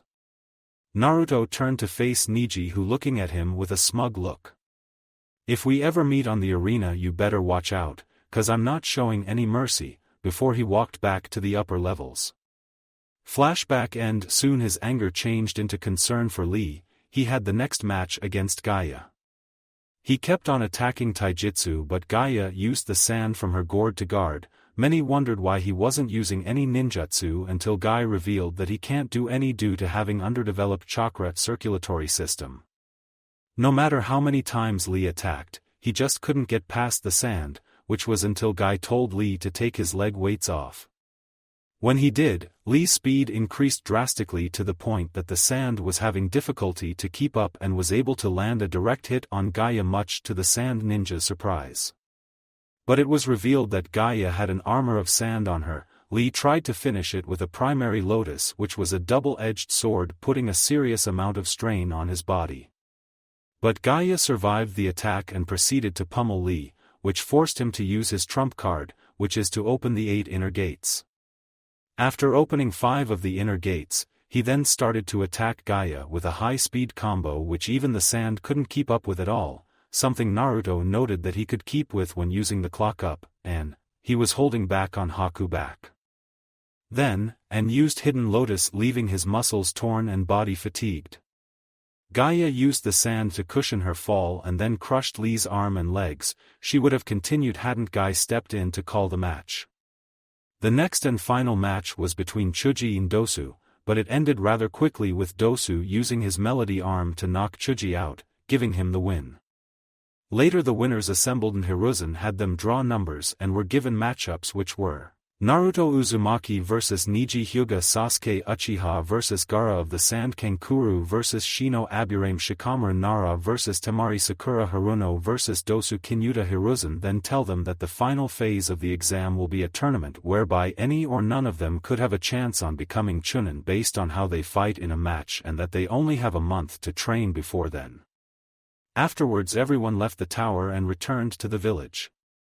When they reached the hospital, Naruto asked which room Hinata stayed at and was told where to go. When they reached the designated room and opened the door, Naruto and the others saw Hayashi Hyuga sitting next to Hinata's bed with a younger girl who looks like her but with longer hair. "Sorry Hayashishima, we didn't know that you would be here," said Naruto, bowing to the man. He had gone to see him for Hinata's hand in marriage, although he was scared out of his wits when Hayashi accepted but gave him the overprotective father speech, much to the amusement of Kurama and Tsunami. "It's no trouble at all, I just wanted to check on my daughter," said Hayashi. He may act cold on the outside but deep within he cares for his daughters and still has regrets for what happened back then. "I believe you two haven't met. This is my second daughter Hanabi. It's a pleasure to meet you," said Hanabi, bowing to them, and received a bow in return from Naruto and the girls. "I'll be taking my leave then. I wish you luck in the finals, Naruto-san." Hayashi was about to leave when Hanabi spoke up. "Father, may I stay for a little while longer?" and got a nod of confirmation from the man before he left. "So you're the little firecracker, whom Hinata would always talk about," said Naruto with smirk, making the girl blush from embarrassment. "Don't call me that. As long as it makes you at ease around me, then I won't stop." Naruto rubbed her head gently, making Hanabi smile more happily. "Now I can see why Nei-chan likes you, and she's not the only one," said Fu with Haku nodding in agreement. "Wait, you like him too, and Nei-chan's fine with it?" "How come?" asked Hanabi. "That's because Naruto-kun is the head of an almost extinct clan, so the CRA applies to him, and we know that he will love all of us equally," said Haku, hugging Naruto from behind lovingly. Hanabi was at first angry with Naruto, but looking at him she could tell that he would never hurt her sister. "So how is she?" asked Naruto, looking at Hinata sleeping on the bed with concern.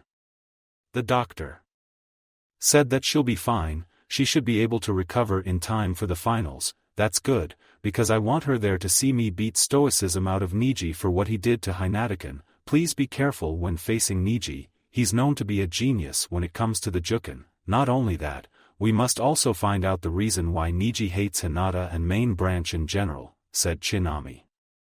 I'll be leaving you girls, I get the feeling that Gigi will want to meet me, so I'll meet you later.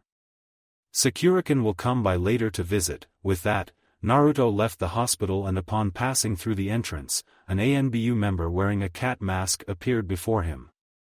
Uzumaki-san, Lord Hokage wishes to speak with you. Okay, and sorry for not getting the time to spar with you, it's understandable as you are currently partaking the Chunin exams. With that said, the female ninja placed a hand on Naruto and used the body flicker technique to transport them to the Hokage tower. Upon arriving at the office, they saw Hiruzen along with his shadow clones just finishing up with the paperwork. I see that your remaining life is now easier with shadow clones, Gigi, said Naruto with a smirk. You don't know the half of it. I get the feeling that the previous Hokages will never let me hear the end of it when the time comes for me to go to the afterlife, said Hiruzen with a sweat drop, as he could have sworn that he heard them laughing at him. How about you play a prank on the next Hokage by not telling them to use shadow clones to do the paperwork? Hearing those words, made Hiruzen and his clones chuckle darkly. Now that isn't a bad idea, I can simply sit back and watch them sweat away with the answer in front of them. Anyway, Anko told me about your encounter with my former student. Yeah, too bad old Snakey got away, as we would have made a human snake wallet out of him. But I get the feeling that he didn't take us seriously. I also discovered that the cursed seal which he placed on Sasuke is much stronger than the one he put on Enkakan, that I couldn't remove it. Hiruzen sighed deeply. Even since that day he regretted having let Orochimaru live and the consequences that came after. The next time we meet, I'll finish it once and for all. Then he turned to Naruto. Kakashi placed a restraining seal on Sasuke to prevent the seal from taking over, so you won't have to worry about it for a while. Naruto nodded, but he wasn't too sure. Okay Gigi, I'll have to go and start training since Sakurakin has gone to Enkakan for that, said Naruto, turning to leave. Actually Naruto, I've found someone who would train you. Really, who? I'd rather not say. I'm sure you'll recognize the person when you both. Hiruzen mentally made a note to get his crystal ball ready. You'll find him at the hot springs. Okay, I'll be heading there now. See you later Gigi. Naruto left the tower in direction of the hot springs while Hiruzen took out the crystal ball and got ready to record the scene. Later on, Naruto had arrived at the hot springs and was looking around for the person who would help him with his training for the finals. What kind of person do you girls think he would be for Gigi to recommend? As long as he isn't a pervert, then I should be okay with him, said Kurama. Then they heard giggling and turned to see someone squatting close to a fence. He was wearing clothes similar to that of a kabuki dancer, wearing a horned headband with a kanji 4 oil displayed in the center. His long spiky white hair is tied into a ponytail, and he has 2 tattoos that look like bloody tear streaks under each eye. That no-good pervert is peeping on the women in the hot springs, said Kurama with feminine anger. Don't worry Kachin, I have an idea to deal with him, thought Naruto with mischievous grin as he summoned the Cooper cane. Then he slowly snuck up to the man until he was standing right behind him. Naruto slowly raised the cane above his head and swung at the man, sending him flying right into the women's bath. They heard a splash, then women screaming followed by the man's, although his was screams of pain, to which Naruto laughed at. It serves the pervert right, that's what he gets for intruding a woman's privacy, said Kurama with Chinami nodding agreement. Hey you, brat. Naruto turned to see the man stomping towards him while covered with bruises and some parts of his clothes were torn. Why did you do that? You ruined my data gathering. What you call data gathering is nothing more than peeping in the women's bath, said Naruto with a deadpan expression. Do you not know who I am? I am the great toad sage of Mount Myaboku, the all-powerful Jiraiya, said the man. Then he noticed that the blonde standing before him had a blank look on his face. What's the matter, brat? Aren't you going to say something? No, I'm rather going to do something, and what will that be? Jiraiya got his answer in the form of an uppercut to the chin as he was propelled into the air before crashing to ground. He got up to yell at the boy but quickly had to avoid a fireball which was shot at him. What the hell was that for? Just a greeting for my godfather after not seeing him for 12 years of my life, said Naruto with anger clear in his eyes. Jiraiya's eyes widened upon what he heard. And Naruto?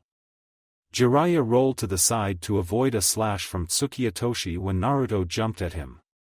Where the hell have you been all this time? Shouted Naruto, who kept on attacking the man. Naruto, you must understand, I had to take care of my spy network for. The Toad Sage felt a knee in the gut before a punch to the face. That's the worst excuse I've ever heard. So it didn't even come across your mind to even write a letter to me, just to check how I am? The gravity of those words really struck Jiraiya hard. He has now realized how much he had hurt his godson by not being there for him this whole time since his birth. Knowing fully well how a Jinchuriki is treated didn't make him feel any better as he slid down against a wall. You're right, I should have been there for you and yet I wasn't. I know saying sorry won't be enough, and if you don't want me in your life then I'm willing to accept it. Naruto stepped forward and raised a fist to punch Jiraiya again. He stared at the man for a moment before striking, only to hit the wall just a few inches away from his head. Naruto turned and walked away before stopping after a few steps. You're right that saying sorry won't be enough, said Naruto. Jiraiya's head slumped, which is why you have a lot of ground to cover if you want to patch things up with me. We can start with my training. Jiraiya raised his head to look at Naruto with hope in eyes. Thank you, you won't regret it. I hope not. We'll meet tomorrow near the riverside. With that said, Naruto walked away towards the Namikaze compound. Jiraiya simply sighed sadly. This wasn't how he wanted to bond with his godson. He decided to meet Hiruzen to get some info before going to a bar for some sake. Damn, I never thought that I would be doing the same thing as Tsunade, muttered Jiraiya as he headed towards the Hokage Tower. The next morning, Naruto met with Jiraiya at the riverside with a waterfall nearby. So what kind of training are we doing, pervy sage? Asked Naruto. Why are you calling me that? Asked Jiraiya with a twitch in his eyebrow. Because you're a sage as well as a pervert, so I'm calling you that whether you like it or not. Jiraiya wanted to complain but figured that being given a nickname is Naruto's way of slowly opening up to him. Well, Sensei told me everything that had happened and the current situation. This first thing that I'll teach you is the summoning jutsu. What kind of jutsu is that? Asked Naruto, not knowing that the mysterious scroll began to glow when he asked that question. It is a teleportation technique which a contract signed in blood with all kinds of creatures, then you can summon them at any time you wish. That sounds like what old Snakey did back at the forest with that giant snake. I can't help but feel that they're related. Jiraiya laughed at the nickname that Naruto has given his former teammate. I see that you understand it, now let me show you how it's done. Summoning jutsu. Jiraiya bit his thumb to draw blood and then went through a few hand signs before slamming it on the floor, which produced a seal matrix. Then there was a puff which faded to reveal Jiraiya standing on a large with a scroll held with its tongue. The mystery scroll glowed more brightly in Naruto's pouch. Now all you have to do is sign the contract and you should be able to summon the toads. Naruto was about to take the summoning scroll, when the storage scroll flew out of his pouch and unrolled itself. Then the seal released the mystery scroll which floated before Naruto.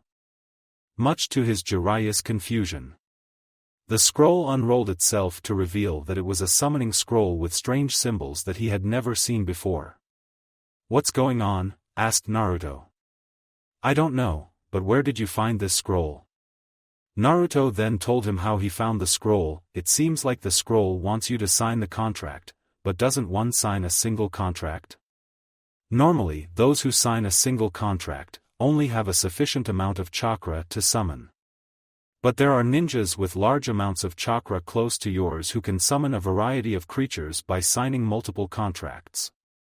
With your being a Jinchuriki, you are of the latter, so you can sign it. Okay then. Naruto bit his thumb and proceeded to write his full name on the scroll and placed his fingerprints at the bottom. Then scroll glowed brightly before rolling itself back and shrinking and returning to his pouch. "Now try the summoning and let's see who the boss of the contract is," said Jiraiya. Naruto went through the hand signs and slammed a palm on the ground. There was a puff of white smoke, and when it cleared, they saw a creature whom Jiraiya instinctively knew that nobody has ever seen before. "And to think I had seen everything, this godson of mine will definitely make things more interesting around here." After meeting with the creature, Naruto also signed the Toad contract and met Gamabunta, the Toad boss. Gamabunta recognized the boy to be Minato's son but still decided to test him by having Naruto stay on his back as he jumped around until to which Naruto passed by a skin of his teeth and he had to rest for 3 days. Afterwards, he resumed with the training. Jiraiya was impressed with Naruto's level of Fuinjutsu, Ninjutsu and Kenjutsu but still helped polish his skills by sparring with him. As time went, Naruto was still angry at him but sometimes would smile and laugh with him.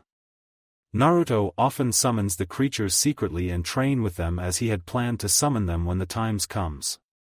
When Jiraiya met Naruto's fiancées, he had to run like hell as they chased him, angry for not being there for his godson much to Naruto's amusement. He had also received a message from Inari via the scroll, wishing him good luck on the finals and told of how the Land of Waves was getting back on its feet. Soon it was the night before the finals as Naruto laid on his bed and thought about the match tomorrow. "I don't know what will happen tomorrow, but I can tell that it's gonna be wild." Then he closed his eyes and went to sleep. Thank you for watching. I hope you enjoyed it. Make sure to like and subscribe, and don't forget to share this video with your friends. Guys, make sure to help the author by visiting the link in the description. This is Fox Sage, and I'm signing off.